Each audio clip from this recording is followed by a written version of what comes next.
Hello, everybody. Welcome back to Dead Money.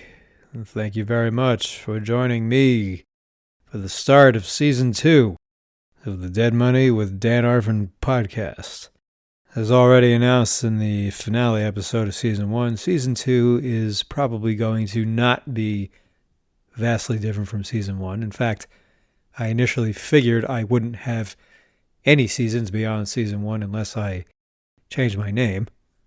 But I didn't change my name, I just changed my mind and decided to start Season 2 once the 1-year anniversary date of Season 1 had passed. So, here we are, the start of the second year, and now the second season. Like and subscribe to this shit and tell your fucking friends and family that if they want to hear a poker podcast that isn't just a bunch of merry bullshit, then they should come listen to me. So I write down a bunch of hands during each session, and obviously some are a lot more interesting than others. Sometimes I look back at my notes and I'm just like, why would I want to talk about this hand? This wasn't even that exciting. But I've had a busy month.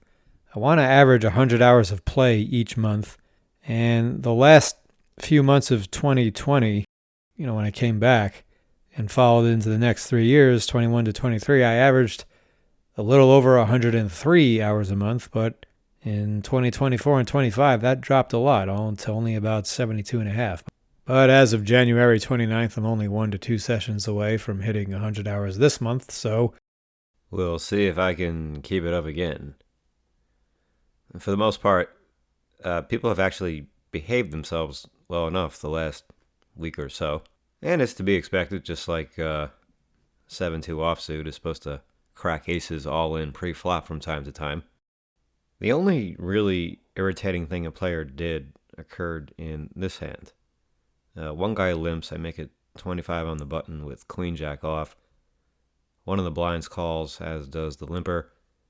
It comes king 7 deuce rainbow. They check and they both call 30. The turn is a 10. They check to me. I check, take the free river. I hit the nuts with the 9. They check again. And you already know I'm not going to get called because they only do that when I'm bluffing. But before I bet the 130, I ended up betting. The small blind sees me reaching for chips, so he assumes I'm going to bet. Then he just gets up before I've completed my action, abandoning his hand, won't even give the cards to the dealer himself. He just leaves it there. The other player folds, and then the dealer tells him after, hey, he's like, it's not cool, you can't do that, because, if you fold out a turn, that can influence other players' decisions, and don't do that again. And once this passed, I quietly thanked the dealer and I threw him another $1 because, hey, what do you know? A dealer gave a shit about his job and did what he could to enforce the fucking rules. I am not just a stiff to the dealers, people, just to the ones who try to get away with doing the bare minimum. The ones who think, I pay you and then you do your job. No, it's you do your job, then you get paid. I mean, is that not how it works for literally everybody else besides the savvy prostitute? I mean, even poker players. I've never stacked a player before a hand started. No, I have to get the cards, then I have to bet them appropriately, then I get paid. But seeing this player pull this stunt, I mean, it's not that unusual. How many times have you seen the first 2 cards be dealt, and then the button throws them in instantly and gets up because he's being transferred off a must-move game? But God forbid he just wait for it to be his turn. Everywhere you go, no one has even a drop of integrity or even the mildest considerate patience for anybody else. It's just all about them. Oh, well, I have something to do away from the table. I already know I'm folding, so fuck it. I'm not going to waste any of my precious time playing by the rules, even though this could totally alter the trajectory of how this hand plays, which is thoroughly unfair to anybody else. And this is why I think about blowing my brains out every couple of weeks, because who the hell needs to be here for this? What is this accomplishing? Is it so important to get out of bed each day just to see who wins the competition for being that day's biggest jerk-off? Is it so important that I don't miss this? One of the best lines I've ever heard from anybody, this guy who's in his 50s, he's like, I don't really mind the fact that death is coming. He's like, because how much worse do you think it can be than being alive? This is a fair question. But don't worry, you don't need to call the suicide hotline on me or anything. I'm not going to do it, because how would I ever complain about or make fun of any of these nincompoops if I were dead? So, on we go. Last Friday, 2 Fridays, I don't know what it was. I got there in the morning. I started around 9:30. It was my first early start to a day in quite some time, and boy, did that feel good to finally do. I mean, it was also helpful that the game was really good, but I mean, either way, whether I keep that up or not, I do like starting sessions like bright and early. Not much happened for a while, though, until this hand.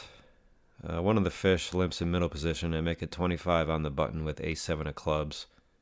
The big blind calls, as did the limper, and the flop was 10-7-4, two spades and a club, so I got middle pair, backdoor flush draw.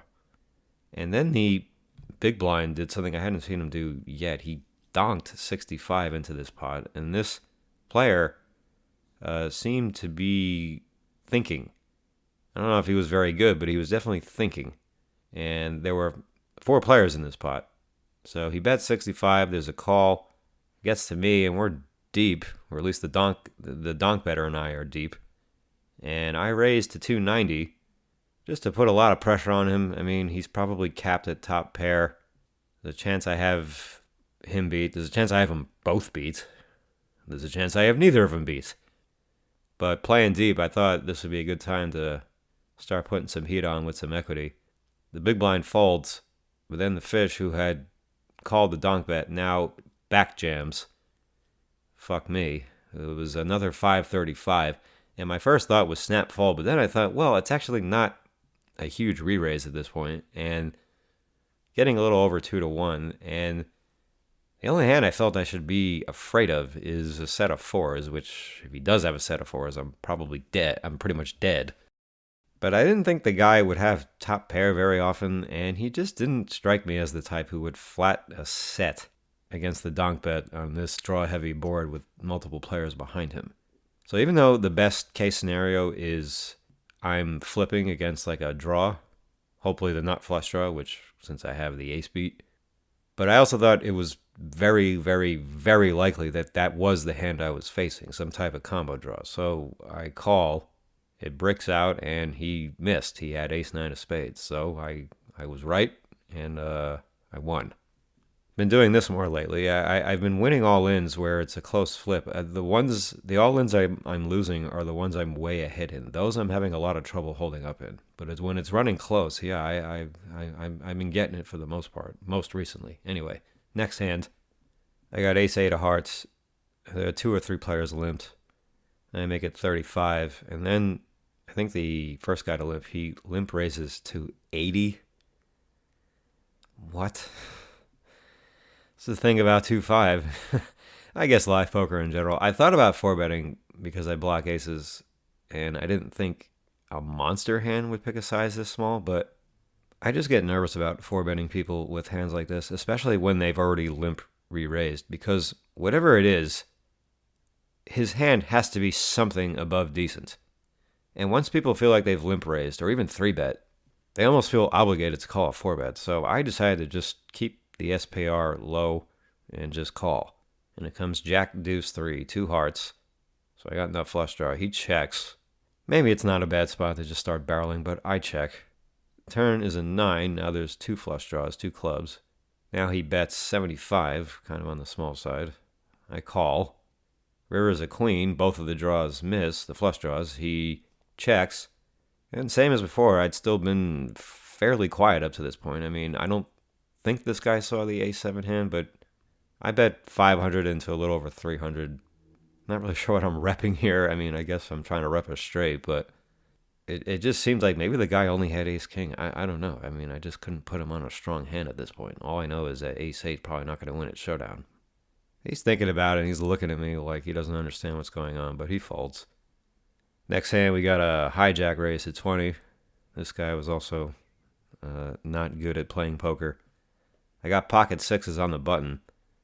Thought about 3-betting, and this hand probably would have been a lot different if I did, but I just call. The big blind is the guy who had donk bet the flop where I had ace-7 of clubs, and probably got him off the best hand. So he has at least seen me do something that surprised him once to this point. But he 3-bets to 95. The hijack calls, and I call. And the flop comes queen 7-4, 2 spades. I have a spade. 3-better checks, middle position checks. Now, I had seen the 3-better. I saw him check raise flop earlier in the day where he was, I don't know if it was a 3-bet pot or I think he was just the original raiser. So I know him check raising flop is at least possible. But I also know the player sandwich between us is not going to have top pair or better. The fishy players just always bet those hands in these spots. So even if sixes are beat by the 3-better or either of them, it's still not the worst spot to start making trouble. I mean, I don't have to bet this hand, but I wanted to. I bet 155. 3-better calls, the big blind calls, and then the other guy folds. So the pot's around 600 now, and the turn is not very helpful to this little operation I'm running here. It's another 4. He checks, I just check back. The river is a 3, and it's a spade. So 5, 6 gets there, flushes get there, and he checks, and, I got to put some heat on here. I mean, I bet 750. I use these overbet sizes just to make sure I get the fold sometimes. It's almost like I'm buying insurance on my bluff, where it's like a pot size might do it, but it really tilts the fuck out of me if I have a bluff go down because I didn't go big enough. I mean, it's a massive swing of the pot. So I don't know if I went too big that was for what was necessary for the situation. Nevertheless, I bet 750, and he didn't snap, but he called pretty fast. I mean, thought for a good, 10 or 15 seconds, and he has king, queen of spades, so I just step right in it, just has a fucking flush. And I think his river check is good. I mean, it's just a shock that he had this hand, because people, if they're going to 3-bet that hand and get this flop, they usually just bet the flop. And after thinking about it some more, it seems extra sick because I don't know how many flush combos this guy could even have if he's checking the flop with this hand. Is he really just going to have king, queen of spades or ace, queen of spades only, and those are his only 2 flushes? Or he might even bet ace, queen of spades on the flop because that's at least the nut flush draw. But if he flopped only the nut flush draw, say if he has ace, jack, ace, 10 of spades, ace, king of spades, that hand he may come out betting with because he doesn't have any pairs yet. So it just felt really fucking gross to run into this hand because it just felt like the way he played this hand, if king, queen of spades is like the weakest hand he's going to squeeze with, then it's just super unlikely he gets here with a flush. And we know I can have a flush. I can have a straight even. And just trying to, try and get hero by maybe just be betting too much with a straight, right? Or maybe try and get heroed by a pocket pair with a spade. I mean, it's hard not to be results oriented. So it looks like a great bluff if he folds aces, no spade. Probably calling with the spade, but if he has 10s or jacks with a spade, I mean, look, this is not a thrilling spot to be in. So losing that big pot had me pretty tilted. I mean, not like, well, yeah, it had me pretty tilted. I mean, I was doing good up to that point, and then bang, just get clipped in one shot by running into a nutted hand that is just, the hands don't really go down this way that often. But all right. So a bunch of guys limp, including the guy who had limp raised earlier to 80 from when I had ace-8 of hearts. Then I opened to 60 out of the small blind with ace-queen off. And I know my image is a little rattled right now, but I'm not, playing terribly. It's visible, though, that, I'm pretty freaking annoyed. But after I raised to 60, this guy who had limp raised before had over-limped this hand. He limp raises again and makes it 160, and it's just a fucking fold. I mean, what I did in this hand is just so fucking, get out of my office and close the door on your way out. Do not take the elevator down the stairs. Never re-enter this building. That's how bad it was. It's just a fucking fold.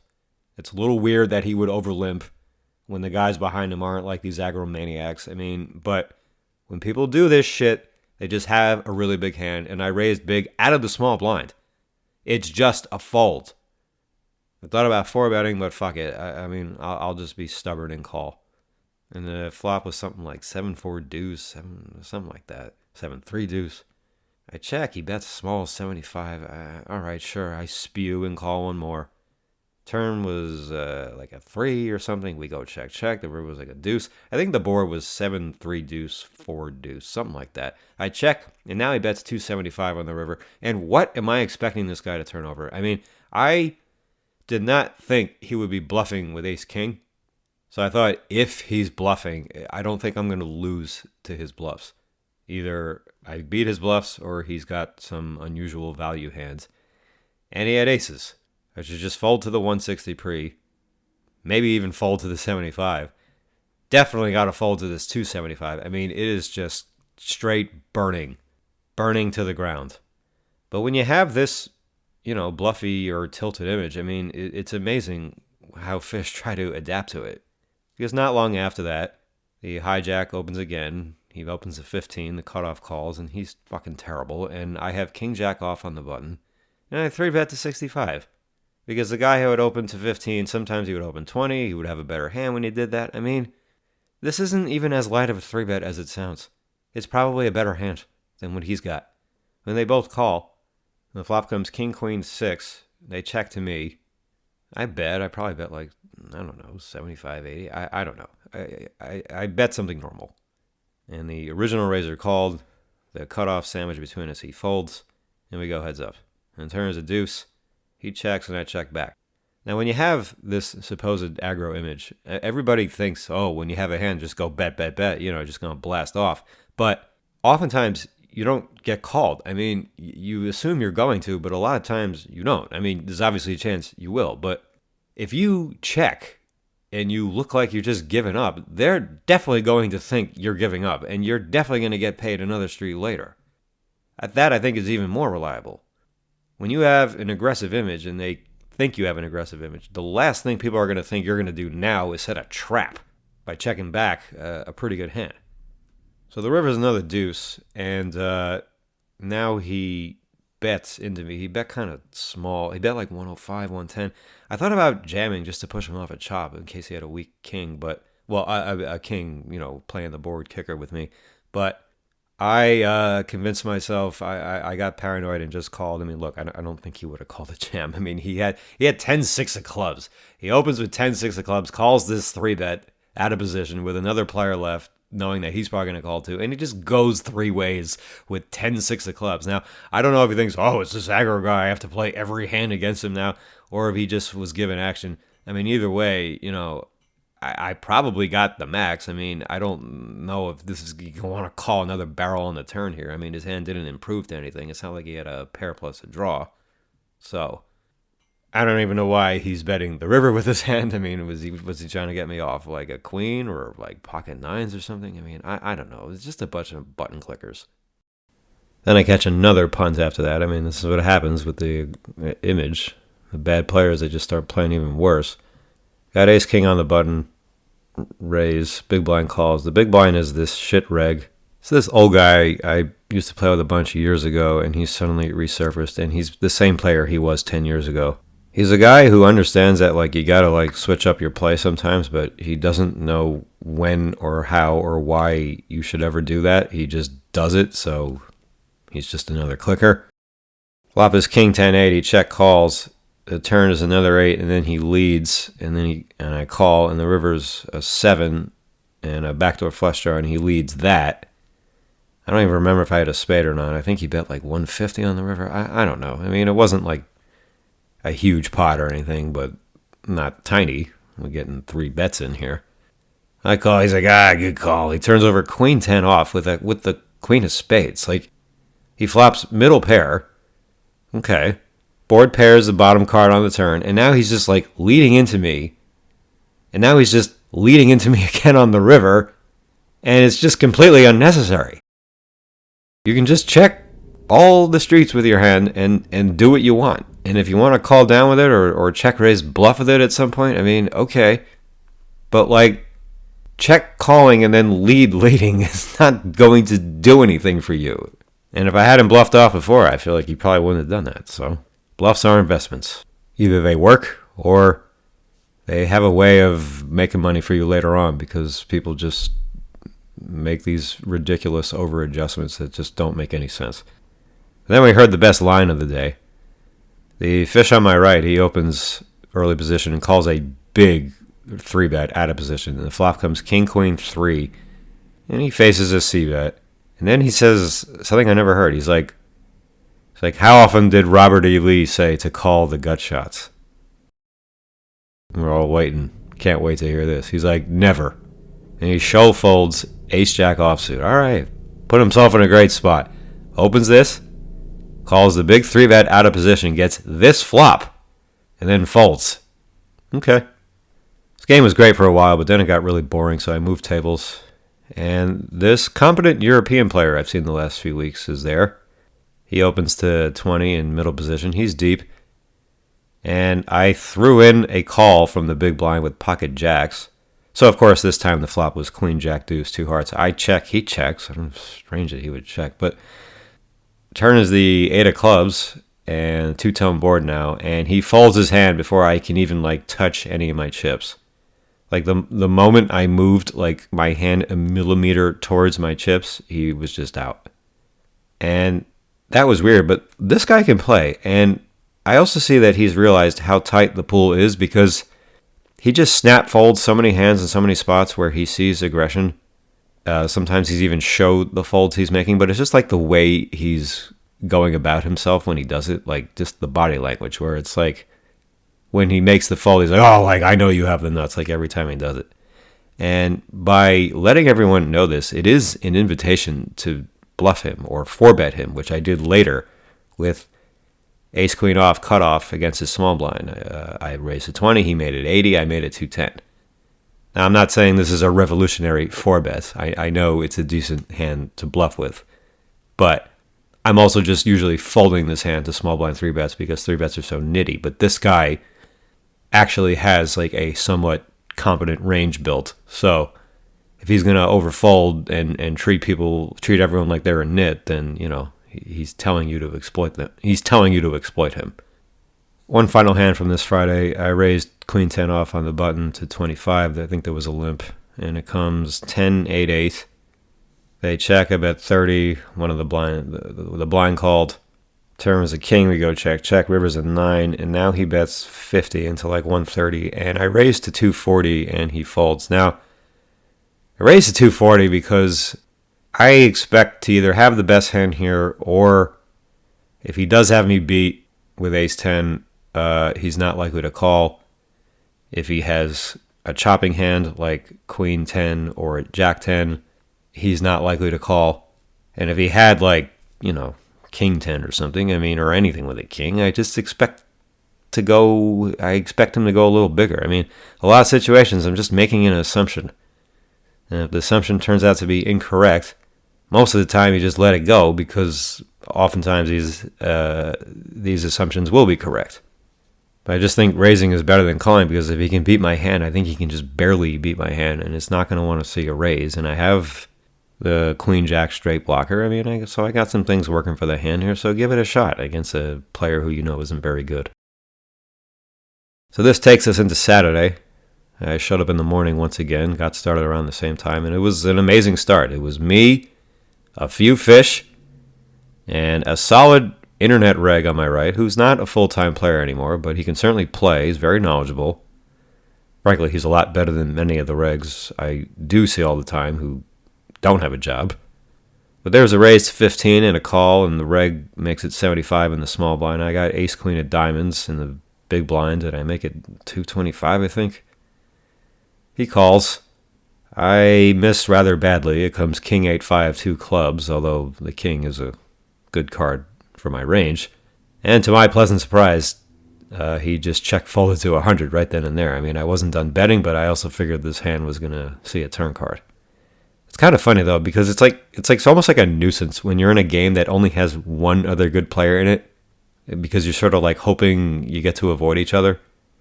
Whereas in a tougher game, you wouldn't feel that way, but you always got to do what you got to do. And I know I have to 4-bet this hand, cold 4-bet this hand. Am I super comfortable in a cold 4-bet pot without a fully made hand? No, but I don't think most people are either, so, whatever. You can't run away from people. So then I get queen jack off, I raised to 20, and the big blind called. The big blind, he was there the day before. He saw me lose that bluff with pocket sixes, so flop comes ace jack 7. He checks. Normally I would check back second pair here, but I think I'm getting called by a lot of worse hands. He does call. Then I turn queens and jacks. He check calls 80. I bet the pot. River's a total brick. It's a 5. He checks. I put in an overbet. I bet 325 into 240. He snaps. I didn't quite want to be snaps, but I won. So he's just getting an ace and he's just calling down with it. So it's another spot where I got to win a little something extra back as a result of losing a bluff. Next couple of hands. Now we're going to get into the thick of this by our most interesting, fun character of the day. There was a limped pot where I got ace-9 off in the big blind. We go 5 ways. It comes 9-6 deuce. I mean, I almost just always check everything from the big blind, but the game is so soft, I bet 15. 2 players call. Turn is a 10. We all check. River is a king. And I bet 15 again. I mean, I just think the king is going to be a brick pretty often, and people either may make a goofy bluff raise here. I wasn't going to be too upset if I got raised. Or they just might make some stupid call because it's only $15 and they're just like, they don't, they just pay it off anyway, even though they know they're going to lose. They still just pay it off because they feel stupid for folding. Maybe it's too thin, maybe it's not. Either way, I bet 15 into like 70, and this guy, he's like making these facial contortions. This is a middle-aged white guy with gray curly hair, no glasses. He's like looking back at his cards, looking at the table, looking at his cards, like, he looks constipated. And he makes, it seemed like a crying call with pocket sixes for a set. Other guy folds behind him. So, okay. This guy has a hard time putting money in with nutted hands. So then a new player sits down. He straddles. And this straddler turned out to be a huge whale, but we didn't know that yet because he just got there. So I raised to 35 with queen 10 of clubs in late position. This man who had the pocket sixes just before, he calls the big blind. Straddle calls. Big blind isn't that deep. The straddle is deep. Big blind's actually pretty shallow. I flop an airball. King 7-6, 2 spades and a diamond. They check, so I check. Turns another 6. They check. And the straddler is just like staring up into the sky. He's just like not interested in this hand. I think he's just waiting for everybody to bet so he can fold. So now it really feels like I'm only playing against the big blind, but he's making those same stupid facial contortions again, and I'm not sure if I should read into this or not. He's still new. He's been losing a little bit. I mean, all right, fine. I'll bite. I'll be a fish. I'll be your huckleberry. I bet 65. Big blind calls right away. So now the pot's around 235, I guess, and I'm shutting down on most rivers, except for this one, ace of clubs. This is an absolute gin river. It completes the front door flush. It's an ace. It's a great spot now. He checks, so I jam his 300 in. He calls and immediately turns over pocket aces. Okay, so he's got aces full. Didn't 3-bet pre-flop. Didn't bet the turn, didn't check raise turn, just checks, check calls, and then gets this gin card on the river. Not that he's folding anyway, but now he's got, the tits. And, wish I had read into his facial contortions and just checked back turn. Probably would have ended up betting river anyway, but okay, ace is full. Genius. And he's sitting there and he's just looking all kind of proud of himself. He didn't say anything obnoxious, but you could tell he looked very proud of his very savvy play because everybody's like, and this is a fish game, everybody's like, whoa. When he turned over that hand, because he got the best result, everybody assumes what he did was brilliant. So anyway, so this whale that I just mentioned, who once we figure out he is a whale, I mean, he's V-pipping just about everything, and he's putting in hands with against all sizes. It's just a dream spot. So he raises to 15. There's 2 calls. I squeeze to 85, I guess, at a small blind with pocket 9s. The whale calls. The other player calls. The flop comes ace 5. And then we check here pretty often, but I bet 75 this time. They both call. And I'm checking just about every turn, except for one of the turn cards that did come, and that was another ace. There are 3 aces now.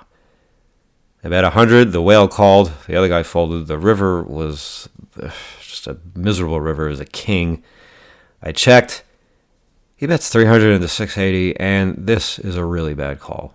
I see why I made it, because if he was bluffing, he probably wouldn't want to use a size much bigger than this one, but it doesn't fucking matter. He is not going to double float the turn with another player behind him.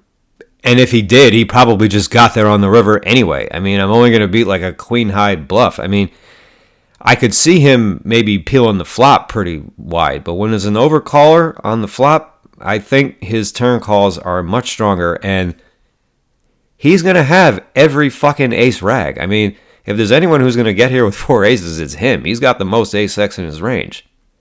But this is one of the sneaky hidden truths about playing with whales is they are not always as profitable to sit with as people think, or at least as everyone thinks. I mean, obviously you have an edge against guys who are going to play way too many hands, but to really, really crush the whales, I think the biggest thing you need to do against them is fold to them when they have you. So many people will move up to take a shot in a bigger game that they would normally never play, but they're in it because they know of this whale who just sat. But they don't realize that their edge against them might not be any bigger, or at least not significantly bigger, versus this particular whale as it is versus other fish who they wouldn't move up in stakes just to play with. I think a lot of people really misinterpret how certain whales or other fish are playing. Like they see them playing really loose, and they're seeing a ton of flops and turns and rivers with a lot of silly stuff. And I think they equate that to them being aggressive in some way, when it's not necessarily the case. Oftentimes isn't the case. They're just passive stations who are not going to fire anything themselves that's like remotely substantial until they have a big hand. I mean, yeah, it's crazy he made 4 aces, but he's also going to have every combo, as I said, every combo of the week ace-x. So I did not play well in this hand, or really this session. In fact, I just feel like I played poorly in the month overall. But yeah, I mean, playing against this whale, there's a lot of people, they play against the whales, and they're just going to pay them off every time they have it. And if you're going to do that, then like it's not that great of a spot for you. I mean, you're at the mercy of him having you beat. I mean, if the guy has you beat, he stacks you. I mean, why would you want to play with a guy like that? I mean, how big do you think your edge is against someone like that? I mean, I know I've been fighting uphill a lot for months, but it's feeling like I'm starting to unhinge just a little too much and a little too easily now, and it's not acceptable. I mean, am I playing good? Yeah, I mean, yeah, probably, but good ain't good enough for me. Anything short of great, I get disgusted with myself, because then I feel like I'm just playing to their level. And then it happened again the next hand. I mean, I was small blind, now I'm the button. He makes it 15 again. The good reg I mentioned before, he calls. I make it 70 on the button with king, 6 of clubs. They both call.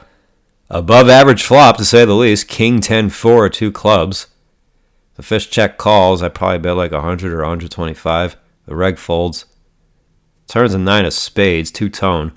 So Jack Queen is in nuts, or maybe some 2 pairs are there now.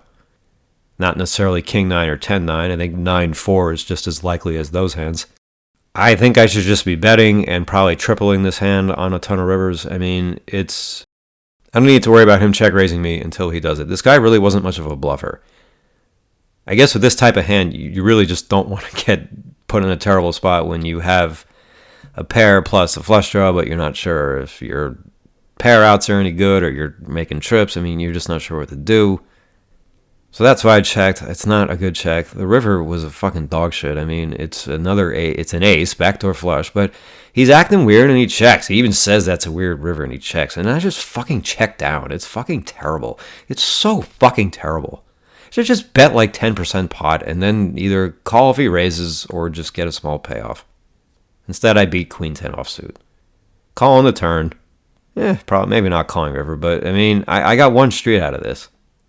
I guess this is what happens, you know. You get a little spooked sometimes when you just run into something and you're worried it's going to happen again. I mean, and you just don't want to get put in another spot. But, you know, when you're really at the best, playing as well as you can, you know, you're just not caught up in those things. So then this European player joins the game, and he turned out to be not very good, which has been my opinion of most European players I've seen the last few years. He raises to 15 under the gun, and As is often the case, I see these whales who VPIP every hand and they'll call a ton of sizes pre, but they don't, but the regs don't raise more pre-flop. They just stick with their ordinary size. It doesn't make any sense. They're just so stuck in their little box. Anyway, European makes it 15. I got kings next action, and it's like I almost flatted just to make sure the whale stays in, but I thought the whale will probably stay in anyway. It's almost like when they see a 3-bet, it's like they want to play their hand more because the pot's going to be bigger. Plus, he was the button. So I 3-bet to 50. I don't want to make it too enormous. This is a 3-bet. This is not an opening bet. And the whale calls, and there's another cold call.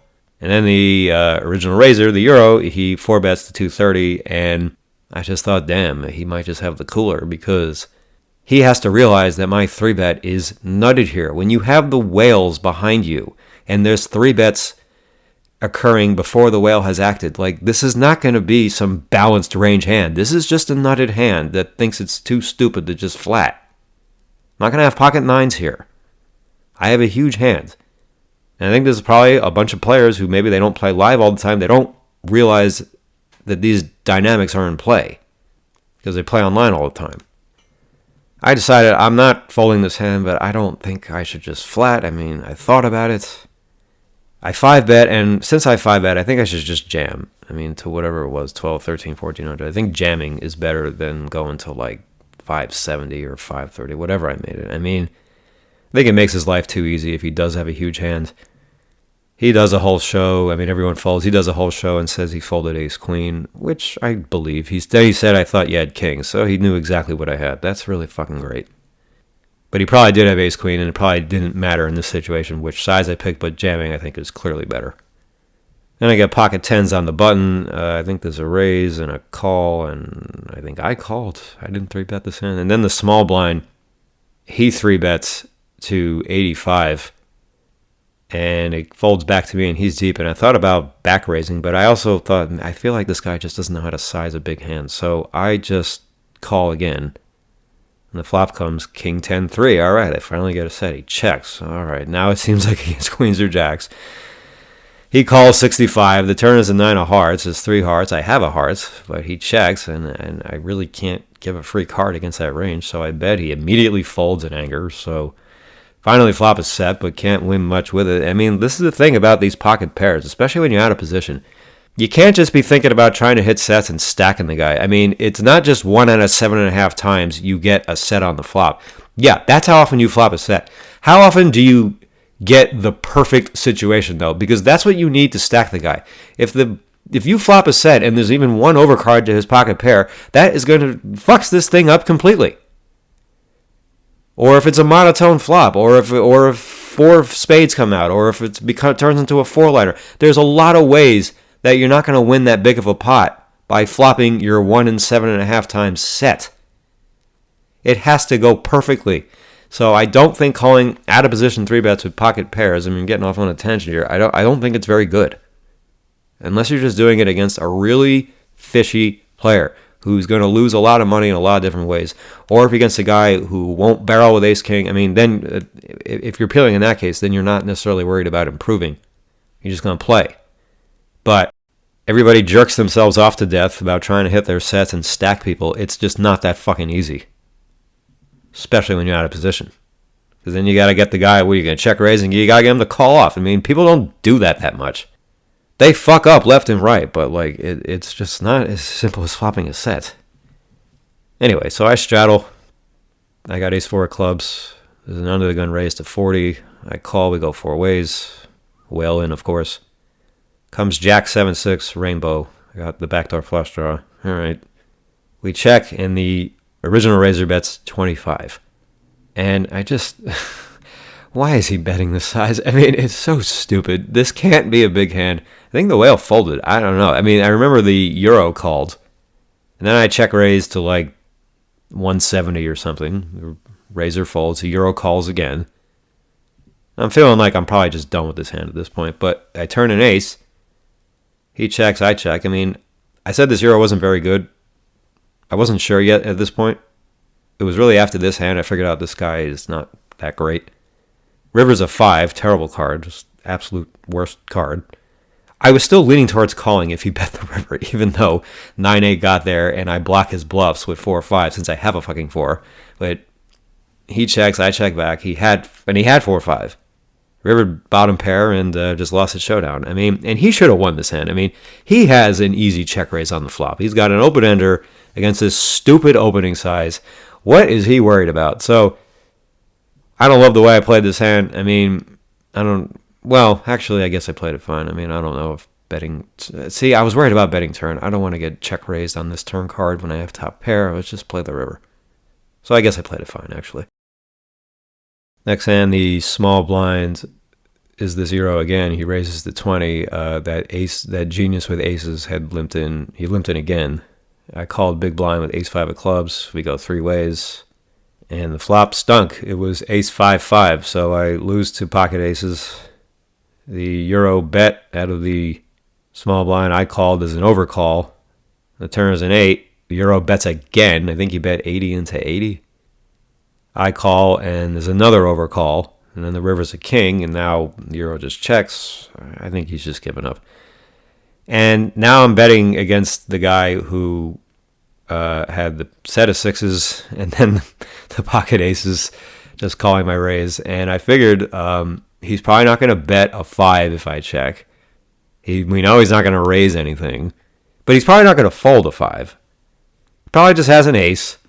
And I felt like I just got to go for it here. So I bet like 2.5 times the pot. Probably I was putting the aces genius all in, and he folds, so he probably just had an ace. Now our next hand goes where the fish, who I got to pay me off when I had the queen jack off. That was the same guy I stacked the day before with the ace-7 of clubs. He raises to 25, and he's deep. And we know he's got a big hand this time because he's another one with the sizing tells pre-flop. I call in the cutoff with 8-7 of clubs. I normally don't like doing this. Calling button, fine. I don't like calling away from the button, but I still think it's a guy who will make bad decisions against me post-flop. So, all right, fine. I'll make an exception. And I flop a flush draw. Comes king, queen, deuce. He bets 50. All right, call. Turn was a brick. He pots 150, and now this is annoying because there are only 7 clean flush cards. 2 of them pair the board. Maybe I can just fold here. I don't know. I called anyway, and I hit one of those board pairing flush cards, and then he jams. Way over the pot size, so this is just an easy fold. I mean, I always think about it for a few seconds, but it's like, what are you expecting this guy to turn over? I mean, he's not going to be overplaying aces or ace-king this way. I mean, he might bet, but he's not going to jam. So now this brings us to our highlight hand of the day. So first we get an under-the-gun raise to 15. Now, the under-the-gun raiser was this other fish who was scowling at me a lot. He had rebought, and he wasn't very good, and, he's stuck and just... He hasn't crumbled, but he's not playing well. So he raises to 15, and then the next action, the guy I just folded this 8-7 of clubs to, he 3-bets to 30, okay? And we know that this 3-bet is bullshit. We know that this 3-bet is never going to be a big hand. Otherwise, he's going to go something much bigger than 30, at least 50. The next action, cold calls the 30. And he's not very deep, and he's just some fishy player, and he's not running very good, and he just calls the 30. And I got pocket 9s. This is an easy cold 4-bet to 100, which is what I make it. And then we get to the big blind, Mr. Genius with the aces. He calls the 100, and he's been running good. He's probably got 1,100 by now. This guy is just a terrible nit, okay? Before I continue this hand, there was a limp pot where he had king 9 of hearts. He made a flush on the river in like a $50 pot. The big blind checked, and he just checked back with a king high flush, and the guy thought he was going to win at showdown. He turned over top pair. He's like, why? He's like, you have a flush. He's like, why didn't you bet? He's like, oh, well, the board had paired. Okay. So when he calls this 100, it's danger Will Robinson, but I figure this is just going to be 10s, jacks, or queens quite often. Maybe it's ace-king, but kings or aces I expect to just 5-bet. He calls the 100. The original raiser calls 100, the 3-better who made it 30 calls 100, and now the guy who cold called the 30, now suddenly he backship 5-bet jams, but it's only 401 to be exact. And we know that this is a nothing hand. We know that everybody has a nothing hand except for the big blind, who is definitely almost certainly going to have my pair beat. So just to clear all this dead money out and run against this fish's hand, whatever it is, I 6-bet to 901 exactly. And it gets to the big blind, and he's thinking, and he's thinking, and he's thinking for longer than I thought he would think. And this is starting to get me a little nervous. Because if he goes with it, I have to go with it, because I'm way committed now, and he's going to have me crushed if he does, and fuck me. But he folds. Okay. Everybody else folds. So I'm all in with this other guy, and board runs out low, and I beat Jack 10 offsuit. And now I get to have the satisfaction of looking over at the other guy and get to see him realize that he threw away the best hand. Well, not only did he throw away the best hand, he tells his neighbor, and then he tells his other neighbor. And his other neighbor was sitting close to me. It's a reg, I know. The reg tells me, he's like, wow. He's like, he gave you way too much respect. He's like, he said he folded kings. He folded kings. I mean, you can all laugh at him like Nelson now from The Simpsons at this guy for sucking so much. And you know something? I mean, whether this is the worst fold I've seen or not, I mean, it's damn well close to it. But the thing is, this guy with aces who just calls the opening raise before in the big blind because he wants to be sneaky with his aces, he deserved to make a mistake in this manner, okay? Because this guy is not a poker player, okay? This is probably the worst nit I have ever seen. Because this guy has no clue what's going on. He just waits for hands that cannot lose, and that's when he wants to put money in. Anything short of that, I'm not doing it. If you're going to play like that, you're better off playing limit. When you have pocket kings, there is a time and a place to be legitimately afraid of aces to the point where it's necessary you fold them. But these crossfire, multi-way situations is not one of them. And as I just said, this guy is not a no-limit player on any respectable level. Because in a spot like this, it is so completely obvious that I have a ton of incentive to be bombing like this, 6-betting, with a shitload of hands worse than kings. If I have aces, it's just a cold deck, plain and simple. Otherwise, buddy, your trap worked to perfection, except it didn't because you didn't even know you were setting a trap. You were just scared. I've seen nits, I've seen rocks, I see people who it's next to impossible to get them to play a hand. None of them would have made a fold this bad. This is the all-time worst nit I've ever seen because he didn't even have a clue as to how completely out of worthless order his thinking was.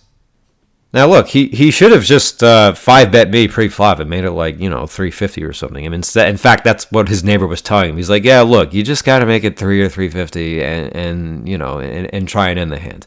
And if he had done that, all right, that's not the end of the world. I mean, I said this in another episode. You can have aces in a pre-flop spot, and it's not really a great spot. It's like annoying because you don't want to go multi-way out of position, but if you 4-bet or 5-bet, it's going to be so clear you have aces. I mean, it's just not every situation, even with the nuts, is set up on a tee for you. It could still be kind of annoying to navigate. And if he cold 5-bets me pre-flop to 350, and he gets 100 from me and gets 30 from 2 other players and the 15 from the original raiser, and none of it's raked, all right. That's not such a terrible result. You don't have to go multi-way out of position. We'll be put in a lot of precarious spots. I mean, what is it? I think like 17% of the time in ace flops. I mean, it's just, there's a lot of things that can go wrong. But these kinds of hands are kind of like, they're sort of like the hands you live for because you're doing some Jackie Chan shit. Because you're fighting off 4 people at once and you're kicking everybody's ass. In this spot, I am playing for value against the guy who was all in. I'm playing to deny the equity of the other 2 players who entered this pot. The guy who open raised and the guy who 3-bets a 30. I'm trying to just get them out of there. and I'm bluffing this ultra clueless nit in the small blind. I said it before, I made this cold 4-bet to 100 because I know this 3-bet size to 30 is total bullshit, as is the call of 30. And by bullshit, I just mean it's a hand that's not better than pocket nines. To that point, I was actually the most worried about the open raise to 15 because it came from under the gun. I mean, that guy could have anything. But our friend in the big blind, Mr. Genius with aces, does not understand any of these elements that I just described. He does not realize that the 3-bet to 30 is guaranteed to be some so-so hand because it would have just gone bigger otherwise. He does not realize this bimbo's cold call of 30 and then backjamming all into 400 is not going to be a big hand ever. He doesn't realize that it's not going to be a big hand ever. He thinks that someone could be doing this with aces, could be doing that with aces, I could have aces. And he especially doesn't realize that my 6-bet to 900 is also going to be extremely wide because there's a ton of dead money now from 3 players, and I have to do this with any hand I'm going to continue with. In fact, the one hand he is afraid of, aces, is the one hand I'd actually consider not 6-betting with because I know it's pretty unlikely that even one more of these players joins the party, no less 2 of them. And wouldn't that have been sick if I did have aces and did choose to flat the 400 and then our man with kings, he probably just dumps it in there. But that's not what happened. But yeah, wow. I mean, as much as I could believe it, I could not believe it. And I was glad to see it happen. He deserved to make this kind of mistake because a player like him, he's not going to make a big mistake by calling it off or overvaluing hands. Okay, he's going to do it by walking away from a big pot at the most obvious time. And after this hand was over, the player sitting on my left, this other pleasant-natured man, bit of a rock, he said to me, he's like, that's a crazy 5-bet. Well, first of all, it wasn't a 5-bet. It was a 6-bet. And second of all, it's not crazy. It's obvious, okay? All the pros I brought on here in Season 1, okay, that's Mike Zolker and Brent Jenkins and John Arndt and AJ Gonzalez, all 4 of those guys would have absolutely known exactly what was going on in the situation and known exactly what to do. And it felt good to get this result. Because I should have lost as play once I 6-bet to 900. I mean, I should have lost like $1,100 in this hand probably. Instead, I win $700. Because this guy has no idea what he's doing. I mean, say what you want about me getting lucky that he had no idea what he was doing. Well, that's what fish do. They fuck up. And the week before this, I was in 2 situations, not one. 2 situations, a few days apart. I flopped a boat against another boat and won nothing because the guy just decided to never put any money in except call.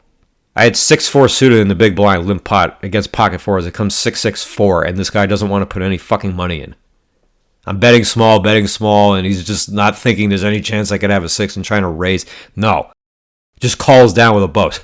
Who does that? And then like a couple days later, I got aces in a single race pot. It comes ace, jack, jack. I'm up against a jack. I check over to him. He checks back a jack. Who fucking does that?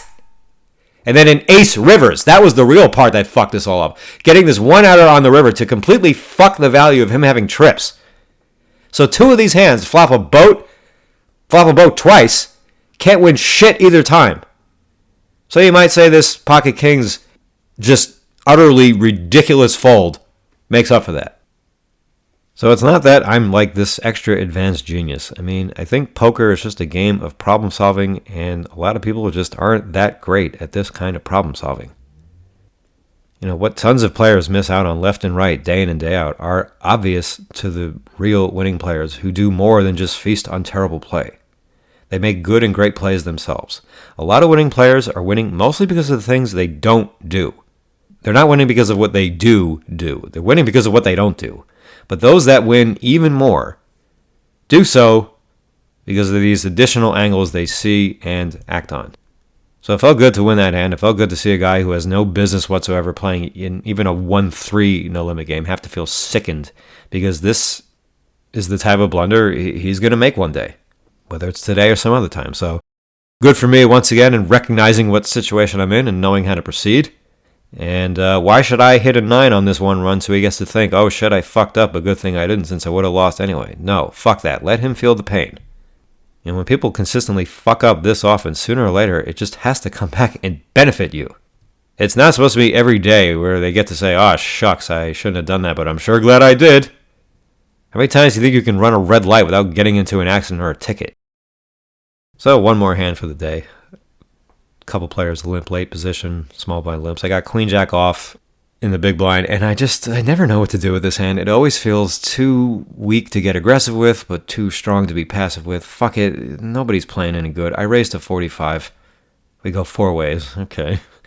Comes 10-9 deuce, 2 hearts, no clubs, so I got open ender to the nuts, but no backdoor flush draws, so that's not awesome. I check. One guy bets 40. There's a call. I thought about check raising. I mean, I think raising is probably fine here, even with no backdoor flush draw. I mean, it's so much better if you have the backdoor flush draw, but I just call. Turn the nuts. It's an 8. I lead 260 into 300. First guy folds, and the next guy, the man who'd been scowling at me because he can't seem to win a hand against me, or I don't know what, he just seems to want a piece of me, he tank calls the 260. And the river puts out the flush. It's a 3. Pot's got like 820, and I don't know. He's got about 650. And I don't know if I have to jam here, but I jammed because the guy hates me. And I don't know. I mean, sometimes people, when they're stuck really big, they try to get it all back with one shot, making a really big call. But he folds, and he couldn't have thrown away that big of a hand. I mean, because he called the flop bet, which was only 40, so we know he can be very wide when he calls that. And he took a very long time to call the turn. So, given how long it took him to call the turn, I mean, I don't expect it to be a flush. Well, we know it wasn't a flush draw, but I don't expect it to be a pair plus a straight draw type hand. I mean, I think these hands call a lot faster. So, he probably just called really, really light on the turn. He he could have had like 8-6, like maybe pair and a weak gut shot to the low end of the straight. I mean, it could have been something like that. He doesn't have any hearts. I mean, he probably just had a complete dog shit of a hand where checking might have even been better. I mean, but people just don't bluff that much. I mean, even when the pot is huge, they just don't fucking bluff. They just want to get to showdown, or they just don't think that they should try and win this pot. So, I don't know. I mean, I went for the home run there just because the guy had been bleeding and losing all day, and you're just banking on maybe they'll just have one really bad meltdown, but didn't happen this hand. So, all right, that'll do for this first episode of season 2, and we'll talk to you guys soon. See you next time.